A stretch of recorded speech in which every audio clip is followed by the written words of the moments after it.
13과 찬송하는 마할랄렐 내려온 자 야렛. 창세기 5장 15절에서 20절 말씀. 마할랄렐은 65세에 야렛을 낳았고 야렛을 낳은 후 830년을 지내며 자녀를 낳았으며 그가 895세를 향수하고 죽었더라. 야렛은 162세에 에녹을 낳았고 에녹을 낳은 후 800년을 지내며 자녀를 낳았으며 그가 962세를 향수하고 죽었더라. 이는 하나님의 말씀이니라. 아멘. 자, 오늘은 마할랄렐과 야렛에 대해서 함께 공부를 해보도록 하겠습니다. 자, 이거를 시작하실 때 예수님의 족보를 항상 다시 한번, 그 5장 족보를 항상 이렇게 아이들한테 써보게 하시고, 그 다음에 그 쓴 거를 가지고 대화를 하면 되게 좋아요. 왜냐면 아이들이 쓰면서 생각이 나거든요. 생각이 나면 아이들이 마음속에서 구성된 그 생각을 바탕으로 이제 말씀하시기가 훨씬 더 편하고 수월할 수가 있어요. 그래서 한번 써보시면서 이제 대화를 나가실 때, 자, 우리가 아담이 셋을 낳았지, 또 셋이 에노스를 낳았어. 그래서 에노스 때 누구 이름을 불렀다고 그랬지? 하나님의 이름을 불렀어. 하나님의 이름을 부른 다음에는 뭘 했을까? 하나님한테 예배를 드렸지. 예배를 드리면서 하나님이 어떤 분인지도 알 수 있었고, 그 다음에 우리는 가장 먼저 뭘 하지? 하나님한테 하고 싶은 말이 있어, 우리는 다. 그래서 우리도 하나님한테 하고 싶은 말을 이렇게 하게 되겠지? 그래서 우리 명제는 하나님한테 무슨 말을 하고 싶어? 그래서 이제 그 얘기 들어보시는 것도 좋겠죠. 그래. 그렇게 하나님한테 얘기하면 우리가 하나님한테 내가 이런 얘기를 했었지. 그러면 이 얘기에 대해서 하나님이 어떻게 나한테 답을 주실까? 이것도 한번 생각해 보면서 기다리는 것도 우리는 배워야 돼. 그래서 하나님은 믿을 때 하나님 저 이래요 했을 때 그래? 하고 하나님이 바로 대답을 해주실 때도 있지만 한참 걸려서 대답을 해주실 때도 있어. 그러면은 우리 명제가 기다려야 되겠지. 그래서 하나님을 믿는 거는 나중에는 기다리는 시간이 더 많이 필요할 수도 있어. 그러니까는 이제 시작하니까 하나하나 우리가 기억하면서 하나님을 믿는 거, 그거 굉장히 중요한 거야. 그래서 하나님을 기억을 하고 하나님한테 말을 하고 그렇게 대화가 시작이 된 게 에노스가 하나님을 불렀다는 뜻이야. 그다음 에노스가 또 누구를 낳았지? 게난을 낳았지. 게난의 뜻은 점점 넓어진다라는 뜻을 가지고 있었지. 예배를 드리면서 우리가 하나님을 더 많이 알게 되는 거, 또 내가 하나님을 믿다 보니까는 나한테 이런 일이 생기는구나 라고 하면서 하나님을 더 잘 믿게 되는 거, 이게 다 넓어지는 거잖아. 그렇게 넓어지다 보니까 이젠 뭐 하고 싶어? 하나님을 찬양하고 싶어. 하나님이 너무 좋아. 그래서 우리 명제 하나님 생각하면 어떤 찬송가를 제일 좋아하지? 그래서 뭐 좋아한다? 그럼 같이 한번 불러보세요, 그걸. 그러면은 우리 명제는 그 찬양을 왜 좋아해? 뭐 이런 것도 물어보시면서 찬양에 대한 대화를 그냥 일반적으로 이뤄나가시는 게 좋고, 거기서 좀 더 되면, 자, 그러면 찬양이라는 거를 좀 더 쉽게 말하면은 어떤 단어가 될까? 이거는 칭찬하는 거야. 하나님을 칭찬하는 거지. 하나님을 칭찬할 때 어떤 걸 칭찬하고 싶은지를 생각하는데, 엄마는 우리 명제 보면서 명제가 이거 했을 때 엄마는 너무 칭찬을 하고 싶어. 명제는 엄마가 명제 칭찬 뭐뭐 한 것 같아? 하면서 이제 아이가 기억하는 엄마의 좋은 소리를 떠올려 주시면서, 그래, 이렇게 명제가 기분 좋고 또 명제가 하는 일에 대해서 엄마가 이해했을 때, 또는 엄마가 하는 일을 명제가 이해했을 때, 그때 엄마는 명제를 칭찬을 하지. 또 명제도 엄마 좋다는 표현을 하지. 그래서 그런 것처럼 하나님이 어떤 분이시다라는 거를 깨달았을 때, 이분은, 하나님은 사랑이 많으셔. 하나님은 내가 힘들었을 때 기도했는데 내 마음이 편해졌어. 하나님이 나를 편안하게 해주시는구나. 그랬을 때 그거를 내가 입으로 말하는 게 그게 찬양이야. 근데 거기에다가 이제 음을 붙이면 우리가 일반 이렇게 부르는 찬송가 같은 거, CCM 이런 찬양이 되는 거지. 그래서 찬양은 하나님께 대해서 좋은 기억, 좋은 생각을 내가 말로 표현을 하는 거야. 그렇게 말로 표현을 하다 보면은 하나님도 그걸 통해서 명제가 나를 이렇게 생각하고 있구나 라는 거를 아시고, 또 그렇게 하나님을 칭찬을 하면 하나님도 명제가 어떤 일을 하는 거에 대해서 칭찬하시면서 또 명제가 하나님이 이렇게 해줬다라는 거를 잘 깨달으니까 얘 이런 것도 깨닫네? 그러면 이것도 한번 해줘볼까? 해서 이렇게 해주시는 거지. 그래서 하나님을 찬양한다라는 뜻은 바로 이런 뜻인데 마할랄렐, 계난이 낳은 마할랄렐이라는 이름의 뜻이 바로 하나님을 찬양한다는 뜻이야. 그러니까 예배드리는 시간이 점점 늘어나다 보니까 사람들이 하나님을 막 체험을 해. 그러니까 하나님 너무 좋으신 분이구나. 그래서 찬양을 하는 거지. 하나님을 칭찬하는 거야. 그래서 그런 일들이 많이 생겼다. 근데 하나님은 사람을 왜 창조하셨냐라고 했을 때 찬양 받으려고 사람을 창조하셨다라는 성경 말씀도 있어. 그래서 이사야 43장 21절에 보면 그 말씀이 있다. 그래서 이 말씀을 같이 찾고 읽어보셔야 돼요. 꼭. 그래서 이 백성은 내가 나를 위하여 지었나니 나의 찬송을 부르게 하려 함이니라. 그렇지? 나의 찬송. 하나님을 칭찬하는 소리를 하나님이 듣고 싶대. 그러면 하나님이 어떻게 뭐를 칭찬받으면 좋을까? 우리 명제도 생각해서 하나님은 이렇게 해주시니까 너무 좋아요. 그렇게 하나님한테 말씀을 드리면 꼭 그걸 노래로 안 불러도 그게 찬양이 되는 거야. 그래서 칭찬이라는 단어가 훨씬 아이들한테는 쉽게 다가갈 수 있는 단어인 것 같아서 이렇게 얘기를 했습니다. 그리고 이제 마지막에 우리는 하나님 나라가 이 땅에 이루어지잖아? 그때도 사람들이 하나님 너무 좋아요. 하나님 나라 이렇게 이 땅에 이루어주신 거 너무 좋아요. 그리고 내가 생각했던 것보다 하나님 나라는 너무 재밌는 것 같아요. 이렇게 말을 하게 된다. 그리고 그거가 역시 하나님을 찬양하는 그런 일인데 마지막 때도 그런 일이 나타난다라는 것을 아이들한테 얘기해 주면 너무 좋겠죠? 그래서 히브리서 12장 15절 그리고 요한계시록 19장 5절을 보면 하나님 나라에 간 하나님의 백성들이 우리 다 하나님께 찬송하자라는 말씀이 있어요. 그래서 우리가 하나님 나라 명제 너무 가고 싶지? 근데 하나님 나라에 가면은 하나님을 찬송해야 돼. 하나님을 찬송하는 일이 여기 다 있어. 그래서 하나님을 찬송할 수 있는 사람만 하나님 나라에 가는 거야. 그러면은 우리가 더 하나님이 나한테 무슨 일을 해주셨나?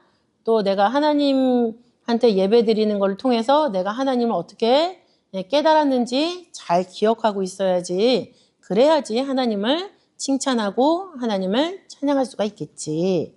이렇게 매듭을 져주시면 좋을 것 같습니다. 그리고 여기서 한 권 더 나간다면 자, 예수님의 족보 우리 노래로 불러서 알잖아? 그래서 노래 한번 불러주세요. 그죠? 아브라함, 이삭, 야곱, 유다, 베레스, 에스론람 이거 있잖아요.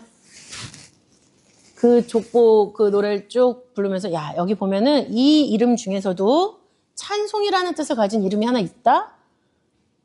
어떤 이름일까? 하면서 그냥 아무거나 찍어보게 하세요.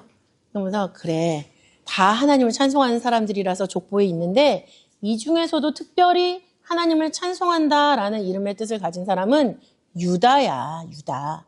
그래서 유다는 하나님을 찬송한다라는 이름의 뜻이 있지. 그래서 예수님의 족보에 올라 있는 사람 중에도 찬송이 굉장히 중요하다라는 걸 우리는 알 수가 있어.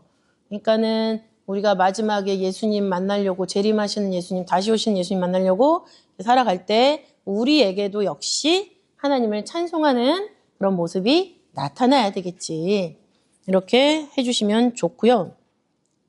빌립보서 2장 11절도 보시면 모든 입으로 예수 그리스도를 주라 시인하여 하나님 아버지께 영광을 돌리게 하셨느니라 라고 말씀을 하고 있어요. 그래서 이거 한번 읽으면서 그렇지. 우리가 예수님을 주라고 시인하는 거. 우리 명제 예수님이 우리 구원해 주신 거 믿어 안 믿어? 믿는다고 할 거예요. 그래. 그렇게 예수님이 우리를 구원해 주셨어요. 이렇게 말하는 것도 하나님은 하나님을 찬양했다라고 기억하시는 거야. 그래서 지금이 고난주간이잖아. 고난주간 때 예수님이 나를 위해서 십자가에서 어떻게 돌아가셨는지 또 왜 그렇게 나 때문에 그 마음은 도대체 어떤 마음인지 한번 생각해 보면서 아, 나를 이렇게 너무너무 사랑하셨구나 라고 생각하고 그거에 대해서 기도할 때 그 기도도 하나님이 찬양으로 받아주시는 거야. 이렇게 이제 고난주간이랑 잘 연결해 주셨으면 좋겠고요. 그 다음에 야렛이라는 인물도 이렇게 공부를 할 거예요. 자, 마할랄렐 다음에 마할랄렐이 누구를 낳았지? 야렛을 낳았어. 야렛. 근데 야렛의 이름의 뜻은 겸손하다라는 뜻이야. 그러니까는 하나님을 찬양하고 하나님을 너무너무 좋아하면서 하나님께 예배드리면서 살다 보니까 하나님 앞에 우리들은 다 어떤 존재여야 돼? 겸손한 사람인 거지. 그래서 하나님을 잘 믿으면 믿을수록 목소리가 커지고 의시되고 막 이러는 사람들이 교회 안에서 있을 거 없을까? 있지. 그리고 명제 친구들 중에서도 그렇게 성경 말씀이나 이런 거 듣는 거에 때는 막 떠들고 그러면서 교회에서 일할 때 막 목소리 큰 친구들 있어 없어? 있다고 하는 친구는 아마 소년부에쯤에서는 있다고 하겠죠. 초등부나. 유년부에서도 나타날 수 있어요. 왜냐하면 그 구다스에서 어떤 친구가 앞에 나가서 발표를 했는데 걔한테 상처 입은 애들이 굉장히 상처받았다라고 하더라고요. 그래서 그게 양면성이 있는 거예요. 우리 어른들은 막 열광하잖아요. 근데 이면의 생활면에서 애들이 보는 시각은 또 다른 거죠. 저도 마찬가지. 저도 고등부 다닐 때 임원 애들이 이상한 행동하는 거 되게 많이 봤거든요. 그래서 아, 임원은 하면 안 돼. 뭐 이런 생각을 했었었는데 자, 우리가 교회 생활하면서 점점 겸손해져야지. 점점 내가 잘 믿는다고 막 소리 크게 내고 막 이렇게 믿어야 돼. 막 이렇게 하는 게 맞아. 막 이런 식으로 얘기하는 거는 겸손한 태도가 아니야. 하나님을 잘 믿으면 잘 믿을수록 사람은 할 말이 없어. 그지? 사람은 할 말이 없어지는 거야. 왜냐하면 하나님이 다른 사람이랑 경쟁하면서 다른 사람 나쁘게 말하는 거, 또 다른 사람 의견 듣지 않고 내 말만 하는 거, 그거 하나님이 좋아하실까 안 좋아하실까? 안 좋다고 당장 얘기하겠죠. 그래, 하나님을 잘 믿는 친구들은 말이 없어지는 거야. 왜? 하나님이 다 듣고 계시니까 아무 말이나 다 할 수가 없어. 아무 말이나 다 할 수가 없고 하나님이 듣고 계신다라고 하면 조심할 수밖에 없는 거지. 그래서 하나님 말씀 들으면서 내가 하나님 말씀을 생각하면서 산다면 나는 겸손해질 수밖에 없는 거야. 그래서 마할랄렐은 아마 하나님을 찬양하면서 하나님 칭찬하는 소리, 하나님 찬양하는 소리를 많이 하다 보니까 아, 겸손해지지 않았을까? 그리고 그 아들도 그렇게 겸손하게 살기를 바라는 마음에서 그렇게 이름을 짓지 않았을까라는 생각을 엄마는 한번 해봤어. 이렇게 하면서 그러면 두 번째 이제 더 나아가서 자, 그러면 이 땅에 있었던 사람들 중에 최고로 겸손했던 사람이 누굴까? 하고 들어보세요. 아이들이 누구 얘기를 하는지. 그러면서 무슨 얘기를 하든지 그거 다 그렇지. 그 사람은 이래서 겸손했지. 뭐 아브라함 말하면 그렇지. 아브라함은 하나님이 아들을 바치라는데도 해서 바쳤어. 그거는 자기 게 없다는 그런 겸손한 모습이 있었기 때문에 바칠 수 있었던 거야. 이렇게 그때 연결해 줄 수 있도록 이제 그 변수에 대해서 생각을 해보세요. 그리고 아이들이 만약에 그걸 물어봤는데 이제 뜻밖의 인물을 말했다. 뜻밖의 내가 연결할 수 없는 인물이죠. 그러면 그래, 그렇지 하고 넘어가세요. 근데 너무 이상한 전혀 겸손하지 않은 사람 이름을 얘기했다. 그러면은 그 겸손하지 않다라는 걸 부모가 인지를 한 거잖아요. 그럼 말씀하실 때 그러면 이 사람이 이런 행동을 했는데 이거는 겸손한 걸까 아닐까? 한번 생각해 보게 해주세요. 그렇지, 아니지. 그러니까는 성경에는 하나님 앞에 겸손한 사람도 있고 겸손하지 않은 사람도 있어. 그럼 우리 명제는 어떤 사람이 되고 싶어? 겸손한 사람이요 이렇게 말할 거예요.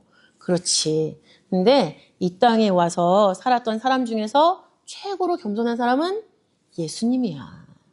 예수님이 너무너무 겸손했어. 예수님은 그 유대인의 왕으로 오셨다라는 걸 애들이 알까요?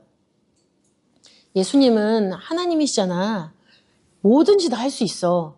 뭐든지 다 할 수 있는데 이 땅에 오셔서 하고 싶은 말씀을 다 하지 못하셨어. 그지? 그리고 엄청나게 옛날에는 사람들이 말을 타고 다녔었는데 굉장히 훌륭하고 우람하고 막 그 새하얗고 그런 힘센 말을 탈 수도 있었는데 예수님이 예루살렘에 들어갈 때 예수님이 탄 건 뭐야? 나귀 새끼를 타고 들어가셨지. 나귀. 그냥 엄마 나귀, 아빠 나귀도 아니고 나귀 새끼야. 새끼 나귀를 우리 명제가 타면 어떻게 되겠어? 우리 명제가 타도 새끼 나귀는 쓰러질 수도 있어. 그런데 예수님이 탔어. 어른이 탔어. 그러면 그거가 그 나귀 새끼가 제대로 걸을 수 있었을까? 제대로 걸을 수가 없었단 말이야. 근데 왜 나귀 새끼를 타셨을까? 그거는 겸손하시기 때문에 나귀 새끼를 타셨다라고 성경에 말씀을 하고 있어. 나귀는 말보다 훨씬 더 가치없게 그렇게 생각이 되어지는 그런 동물이야. 힘이 셀수록 아주 크고 훌륭한 말을 타지. 근데 그럴 수 있는데도 불구하고 나귀를 타신 거야. 그 정도로 예수님은 그걸로 예수님이 겸손했다라고 표현을 하는데 그 말씀이 성경에 예언이 되어 있어. 스가랴 9장 9절을 보면 그 말씀이 예언이 되어 있지. 다 같이 애들이랑 읽어보세요. 그러면서 저는 지금 일부분만 읽을게요. 내 왕이 내게 이 말이니 그는 공의로우며 구원을 베풀며 겸손하여서 나귀를 타나니 나귀의 작은 것 곧 나귀 새끼니라. 이렇게 해서 예수님이 오실 때는 나귀 새끼를 탄다고 돼 있어. 근데 왕으로 오신다고 돼 있지. 여기 왕이 온다. 근데 왕이 왜 나귀 새끼를 탔대? 겸손해서. 모든 사람에게 구원을 베풀 정도면 힘이 엄청 세시겠지. 그지? 힘이 엄청 세고 모든 걸 다 하실 수 있는 분인데 그런 분이 나귀 새끼를 탔다라는 거는 겸손하게 오신다라는 거를 표현하는 거야. 그래서 겸손의 왕이라는 그런 찬양도 우리 명제 들어본 적 있을까? 하면서 겸손의 왕 있잖아요. 겸손의 왕 이거 있잖아요. 그거 한번 같이 들어보는 시간도 있으면 좋겠죠. 그래서 예수님은 더 힘센, 요즘으로 말하면은 뭐 애들이 차 좋아하면은 차 좀 좋은 거 뭐지 하고 물어보면 말할 거예요. 그거 말고 굉장히 작은 차를 타고 왔다는 얘기야. 모닝을 타고 왔다는 얘기야. 뭐 이런 식으로 비교를 해주면 애들은 훨씬 더 이해가 빠르겠죠. 그럼 왜 그걸 작은 차를 탔을까? 큰 차를 탈 수도 있는데. 그거는 겸손해서 그렇다는 거를 이렇게 표현을 해주신 거야. 우리한테 깨달으라고. 그래서 예수님이 가장 겸손하시다라고 말하면서 마무리를 지어주셔도 되고 지금 고난주간이잖아요. 그래서 이거를 저는 그 다음 단계로 갔으면 좋겠어요. 그래서 예수님이 이렇게 스가랴서의 나귀 새끼를 타고 온다고 했는데 진짜 나귀를 타고 오셨을까? 그래서 구약에 예언된 예수님과 신약에 그것을 이루신 예수님을 비교를 해주셨으면 좋겠어요. 그래서 예수님이 오셨다가 뜬금없이 십자가에 달려 돌아가신 게 아니라 잘 믿으면은 되지만 잘 믿지 못하면 이렇게 고통을 당하면서 우리의 죄를 용서해 주실 것도 하나님이 미리 다 계획을 해 놓으셨다. 그러니까 지금도 우리가 잘 믿으면 영광의 하나님을 믿고 영접하고 가는 거지만 지금 우리가 제대로 못 믿으면 예수님처럼 그렇게 또 구원을 해주시는 게 아니라 우리는 그대로 낙오될 수밖에 없다. 그러나 예수님 시대 때는 아직 기회가 있었기 때문에 예수님이 그 죄까지 다 끌어안고 십자가에 가신 거다. 근데 그걸 하나님이 다 성경에 예언을 해놨다. 그리고 그대로 예수님이 사셨고 그 다음에는 죄와 상관없이 하나님을 사랑하는 사람들한테 재림하신다. 두 번째 나타나신다. 이 개념인데요. 어쨌든 구약에 예언된 대로 예수님이 이 땅에 오셨고 구약에 예언된 대로 십자가에 못 박히셨고 구약에 예언된 대로 부활하셨다라는 거를 아이들이 다 좀 알아야 되지 않을까 생각이 들어요. 왜냐하면 애들은 자기도 모르게 구약은 옛날 말씀이고 신약은 예수님 말씀이라고 생각을 하잖아요. 그게 아니라 구약도 예수님을 예언하기 위한 책이다라는 거를 가장 잘 알 수 있는 게 이 고난주간에 예언된 것들을 찾아보는 거예요. 그래서 스가랴서에 보면 나귀 새끼 타고 오신다고 했는데 진짜 타셨을까? 그래서 마태복음 21장 5절에 나귀 새끼를 탔다라고 말씀하고 있거든요. 마태복음 21장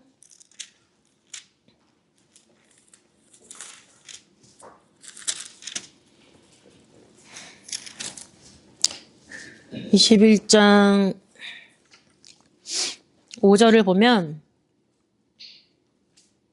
5절보다도 7절이 좋겠어요.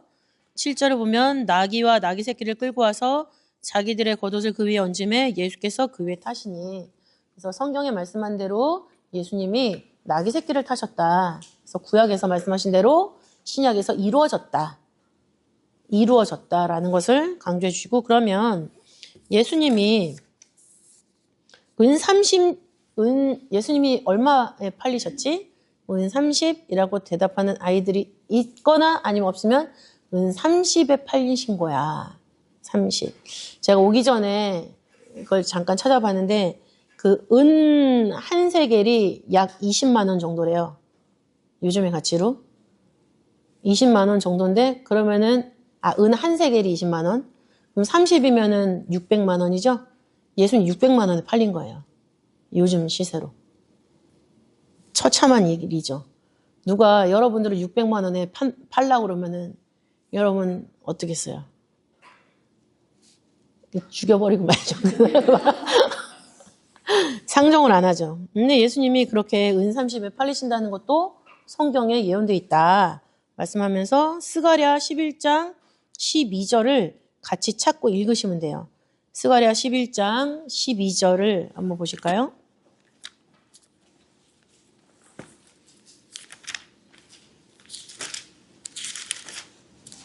스가랴서에 좀 예언이 많이 되어 있는 부분이 있죠. 11장 12절을 보시면 내가 그들에게 이르되 너희가 좋게 여기거든 내 고가를 내게 주고 그렇지 않거든 말라. 그들이 곧 은 30을 달아 내 고가를 삼은지라 말씀하고 있죠. 그런 것처럼 예수님이 은 30에 팔렸냐라고 봤을 때 마태복음 26장 15절에 가룟 유다가 은 30을 받고 예수님을 팔기로 결심하는 내용이 담겨져 있죠. 26장 15절을 보시면 내가 예수를 너희에게 넘겨주리니 얼마나 주려느냐 하니 그들이 은 30을 달아주거늘. 그래서 돈을 받고 예수님을 넘겨줄 기회를 포착하고 있는 가룟 유다 모습이 기록되어 있는데 봐봐. 여기 스가랴에서도 예수님이 30에 은 30에 팔릴 거를 기록을 하고 있지. 근데 예수님이 진짜로 은 30에 팔리셨어. 아주 이런 것까지 하나님은 미리 다 예언을 해놓으신 거야. 그러면서 이제 3일 동안 땅속에 예수님이 3일 동안 땅속에 십자가에 지시는 예수님. 십자가 지시는 예수님은 이사야 53장 4절부터 6절 읽으시면 돼요. 그가 찔림은 우리의 허물로 인하며 그 말씀 있죠? 그래서 우리는 각기 제갈 길로 갔지만 예수님은 우리를 구하기 위해서 하나님이 이런 일을 작정하셨다. 사실은 이사야 53장 전체인데 애들한테 비교해 주기 위해서는 4절부터 6절 비교해 주시고 예수님이 십자가에 달리신 전체 내용이 마태복음 27장에 있어요. 처음에 재판 받으시고 그 다음에 넘겨주셔서 옷 벗김 당하고 가시관 쓰고 그때부터 맞고 막 이게 27장 전체에 있거든요. 그거 읽어보시면서 어떤 구절이랑 매칭하는 게 우리 아이와 가장 맞을지 선택하셔서 읽어주시면 될 것 같아요. 그리고 3일 동안에 땅속에 계셨다는 것도 성경에 예언돼 있다. 이것을 애들한테 얘기해주면 너무 좋겠죠. 그래서 요나서 1장 17절을 보면은 요나가 밤낮 3일 3야를 뱃속에 있었다라고 돼 있잖아요. 그죠? 근데 그게 예수님이 3일 동안 무덤에 있을 것이다 라는 거로 예수님이 말씀을 하셨어요. 아예. 12장, 요한복음 12장 가볼게요. 요한복음 12장. 애들이 이 뜻을 다 알지 못해도 구약에 있는 내용이 신약에서 예수님이 진짜 하셨다. 이것만 알아도 애들 고난주간 잘 보내는 거죠. 그거는 다시 말해서 성경에 기록된 건 분명히 이루어진다라는 거. 그리고 예수님이 그런 일을 당하셨던 것처럼 다시 오신다고 했으니까 그것도 우리에게 일어날 일이다. 라는 거가 이제 학습이 되는 거죠. 젖어드는 거죠. 자, 요한복음 죄송합니다. 마태복음 12장 40절이요. 마태복음 12장 40절. 이때 표적을 구하는 사람들한테 요나의 표적 외에는 보여줄 게 없다라고 말씀을 하시면서 예수님이 이제 대답하신 건데 40절 어렵게 갔으니까 읽어보겠습니다. 시작. 요나가 밤낮 사흘을 큰 물고기 뱃속에 있었던 것 같이 인자도 밤낮 사흘을 땅 속에 있으리라. 그죠? 3일 동안 내가 땅 속에 있을 거야 라는 말은 무슨 뜻일까요? 3일 후면 나올 거야 라는 얘기겠죠? 이런 얘기도 아이들과 대화를 통해서 이제 자 예수님이 3일 동안 땅 속에 있겠다는 거는 그러면 3일 지나면 어떻게 된다는 얘기일까? 그럼 땅 밖으로 나온다는 얘기예요. 이렇게 얘기를 할 거예요. 그래 그거가 바로 예수님이 3일 동안 땅에 있다가 부활하신다는 뜻이야. 하면서 참고 구절로 고린도전서 15장 3절부터 4절을 읽어주시면 되고요. 그 다음에 예수님은 부활하신 다음에 뭐 하셨어? 승천하셨지. 그죠? 그래서 승천하신다는 내용은 높은 곳으로 올라간다는 얘기인데 예수님이 높은 곳으로 올라간다라는 말씀은 시편 68편 18절에 기록되어 있어요. 68편 18절에 기록되어 있고 그 다음에 그것이 이루어진 거는 사도행전 1장 9절이죠. 사도행전 1장 9절 볼게요. 사도행전 1장 9절. 이거를 하루에 다 찾아줄 수 없잖아요. 그러니까는 예를 들어서 은 30에 팔렸다라는 거는 수요일 날 한번 찾아보시면 그 다음에 십자가 지셨다라는 거는 뭐 목요일 저녁 기준으로 말씀을 드리는 거예요. 십자가 지셨다라는 거는 이제 이사야 53장 목요일 날이나 금요일 날 읽어주시면 되죠. 그리고 토요일에 있는 이제 땅속에 계셨던 예수님 아이들랑 찾아보면 되는 거고 그 다음에 부활하신 예수님은 이제 주일을 준비하면서 찾아보시면 되겠죠. 그래서 시간대가 얼추 이때 이거 하나 찾아보면 되겠다. 한꺼번에 다 찾지 마시고 그럼 애들이 지루하잖아요. 집중이 안 되잖아요. 그래서 그날 좀 찾아보시면서 읽으면 되고 그 다음에 승천하신 예수님 그거를 사도행전 1장 9절이죠. 1장 9절을 보시면 이 말씀을 마치시고 저희 보는 데서 올리어 가시니 구름이 저를 가리워 보이지 않게 하더라 말씀하고 있어요. 자 여기 읽어보니까 예수님 진짜 올라갔어 안 올라갔어? 올라가셨지. 하늘로 올라가신 거를 승천이라고 하는 거야. 하면서 예수님이 3일 동안 무덤에 계시다가 그 다음에 다시 살아나셔서 하늘나라 가신 거야. 근데 이 하늘나라 가신 예수님이 다시 오실까 안 오실까? 다시 오시지. 그래서 사도행전 1장 간 김에 11절까지 보시면 돼요. 11절 보시면 가로대 갈릴리 사람들아 어찌하여 서서 하늘을 쳐다보느냐 너희 가운데서 하늘로 올리우신 이 예수는 하늘로 가심을 본 그대로 오시리라. 그래서 예수님이 다시 오신다 그랬지? 예수님이 못 타고 오시는 거야 그러면? 구름 타고 올라가셨으니까 못 타고 오실까? 구름 타고 오시지. 구름 타고 오신대. 구름 타고 오시면 우리가 그걸 볼까 못 볼까? 다 볼 수 있다고 성경 기록되어 있는데 그건 좀 이따 찾아보고요. 자, 예수님이 이렇게 하늘나라 가셨어. 그리고 다시 오신다고 말씀하셨잖아? 근데 예수님이 이거를 살아 계실 때 이미 한번 말씀하셨어. 다시 오신다고. 그래서 요한복음 14장 2절부터 3절을 아이들에게 근거로 보여주면 좋을 것 같아요. 요한복음 14장 2절부터 3절을 보시면 이 말씀이 기록되어 있죠. 내 아버지 집에 거할 곳이 많도다. 그렇지 않으면 너희에게 일렀으리라. 내가 너희를 위하여 처소를 예비하러 가노니 가서 너희를 위하여 처소를 예비하면 내가 다시 와서 너희를 내게로 영접하여 나 있는 곳에 너희도 있게 하리라. 말씀이 있잖아요. 예수님이 지금 우리 집 짓고 있다. 라는 얘기도 해주면 흥미로워하는 애들이 있어요. 흥미로우면 그 얘기를 계속 해주세요. 우리 집 짓고 있는데 그 집 짓는 재료는 누가 줄까? 우리가 주는 거야. 그래서 명제가 잘 믿으면 그만큼 기둥이 생기는 거야. 그럼 예수님이 그 기둥을 거기다 딱 놓으시는 거고 그다음에 명제가 이렇게 잘 믿으면은 문이 생기는 거야. 그러면 예수님이 그 문을 딱 닫으시는 거지. 그렇게 해서 다 완성이 되잖아? 그럼 예수님이 이제 야, 다 지었어 하고 우리를 데려가시는 거지. 그게 다시 오시는 거야.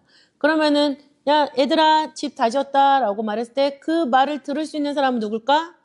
예수님한테 계속 집 짓는 재료를 드린 사람이 그 집이 완성돼서 그 집에 갈 수가 있겠지? 근데 우리가 예수님 믿으면서 예수님한테 재료를 하나도 안 드렸어. 믿음의 기둥도 안 드리고 믿음의 창문도 안 드리고 믿음의 문도 안 드리고 믿음의 지붕도 안 드렸네. 그러면은 예수님이 집을 완성할 수가 있어 없어? 없는 거지. 그러니까 이렇게 믿으면서 우리가 배우는 거 하나하나 열매로 만들어질 때 예수님은 그걸 가지고 우리의 집을 지으시는 거야. 그랬을 때 그 집에 가는 사람은 예수님을 한테 재료 드린 사람, 예수님한테 믿음의 재료를 드렸으니까 잘 믿는 사람이겠지? 그래서 잘 믿는 사람한테 오시는데 히브리서 9장 28절을 마무리로 읽어주면 좋겠죠. 근데 항상 드리는 말씀이지만 이렇게 하는 과정 속에서 우리 아이가 흡수하는 순간이 있어요. 그러면은 그거를 통해서 그걸로 끝을 내셔야지 이거 알았으니까 하나 더 해볼까? 이렇게 하면 안 돼요. 제가 지금 그렇게 하는 거는 뭐냐면 이 아이들이 천차만별이기 때문에 여러 가지 소스를 말씀을 드리는 거예요. 아이들한테는 한 가지만 해도 충분합니다. 자, 히브리서 9장 28절. 이제 제일 잘 이제 알아듣고 그런 아이들이 여기에 도착할 수가 있을 건데 28절 다 같이 읽어볼게요. 시작. 이와 같이 그리스도도 많은 사람의 죄를 담당하시려고 단번에 들이신 바 되셨고 구원에 이르게 하기 위하여 죄와 상관없이 자기를 바라는 자들에게 두 번째 나타나시리라. 그죠? 이거를 하면서 얘기하는 거죠. 자, 예수 그리스도가 많은 사람의 죄를 담당하시려고 단번에 들이신 바 되셨다. 자, 명제야 이건 무슨 뜻일까? 예수님이 우리의 죄 때문에 십자가에 달리셨다는 얘기야. 그럼 우리 죄가 다 해결이 됐겠지? 그래서 예수님을 잘 믿고 예수님한테 믿음의 재료를 잘 드리면 그 사람은 죄와 상관이 없는 사람이야. 근데 죄와 상관이 없다라는 것은 더 이상 죄를 짓지 않는다는 뜻인데 그런 사람들한테 어떻게 돼? 구원에 이르게 하기 위해서. 여기서 말하는 구원은 예수님이 우리의 믿음을 가지고 지어놓은 집이지. 그 집이 완성된 사람은 그 집에 도착할 수 있다는 건데 그 사람들의 그 죄와 상관없이 하나님을 사랑하고 예수님을 사랑하는 사람이란 얘기야. 그 사람들에게는 두 번째 나타나신대. 그게 재림이야. 그래서 지금 우리가 힘들지만 열심히 믿고 있는 거야. 명제도 엄마 보면은 엄마가 너무 열심히 믿잖아. 그지? 이렇게 열심히 하고 있는데 엄마가 왜 이렇게 열심히 하겠어? 하늘에 집 지으려고 그러는 거야. 엄마가 잘 믿으면 잘 믿을수록 좋은 집이 완성이 되는 거야. 근데 엄마가 잘 안 믿잖아? 그럼 엄마는 하늘나라에 집이 없어. 그럼 하늘나라에 갈 수가 없는 거야. 그래서 열심히 하는 거야. 명제 엄마 아빠가 다 망해서 길바닥에 나 앉으면 좋겠니? 그렇지 않잖아. 그런 것처럼 하늘나라에도 집이 있어야 돼. 그렇게 해서 이제 고난주간의 마무리는 뭐냐? 예수님이 부활하셨다가 아니에요. 예수님의 십자가 고난과 부활을 통해서 우리가 새로 시작할 수 있게 됐으니까 하늘나라에 우리가 이제 집을 지어야 돼. 그것까지 연결해야지 되는 거예요. 그래서 예수님이 부활하셨지? 그 다음에 우리가 열심히 잘 믿으면 하늘나라에 집이 생겨. 그 집이 완성되면 하나님이 우리한테 오라고 하는 거야. 그렇게. 근데 이 결론을 갈 수 있는 친구들이 많지는 않을 거예요. 근데 제가 이 말씀을 굳이 드리는 거는 어른들도 이 고난주간을 통해서 부활절로 마침표를 찍기 때문에 제가 말씀을 드리는 거예요. 부활절이 마침표가 아니에요. 부활절이 마침표가 아니고 그걸 해주신 이유는 말씀드린데 우리가 잘 믿은 만큼 집이 지어지는 거기 때문에 잘 믿어야 돼요. 이건 다윗과 솔로몬의 그 헌금과도 마찬가지죠. 다윗이 성전 건축에서 헌금을 했어요. 그러나 솔로몬에게 너도 헌금해라. 나 백성들한테도 너네들도 헌금해라 얘기했어요. 그 말인즉슨 뭐냐면 기본적으로 하나님이 베이스를 다 만들어 놨지만 그거의 인테리어 건축하는 거는 누구 몫이란 얘기예요? 우리 몫이란 얘기예요. 그걸 했을 때 내가 하늘나라 갈 수 있다라는 거죠. 그래서 그 생각을 어른도 좀 하면서 살았으면 좋겠어요. 특히 이번 고난주간은 특히나 부활하셨네. 일주일 후면은 부활절은 옵니다. 누구나 다 부활 찬양을 할 거예요. 부활 찬양은 작곡 자체가 환하고 밝아요. 그러니까 뭔가 나도 된 것 같은 느낌을 받아요. 그러나 내가 고난주간을 어떻게 지냈느냐 따라서 하나님은 그 찬양을 할 자격이 있는지, 자격 있으면 받으시겠지만 없으면 가인과 그 재물을 받지 않으신 것처럼 그런 심판이 우리한테 있는 거예요. 보이지 않지만. 근데 그거를 벗어나지 않고 그게 축적이 되면 우리 역시 말씀 밖에 떨어져 나갈 수밖에 없다라는 거. 그죠? 그런 위기의식을 가지면서 신앙생활을 해야 하고, 우리는 그런 위기의식 속에서 훈련을 받은 사람이에요.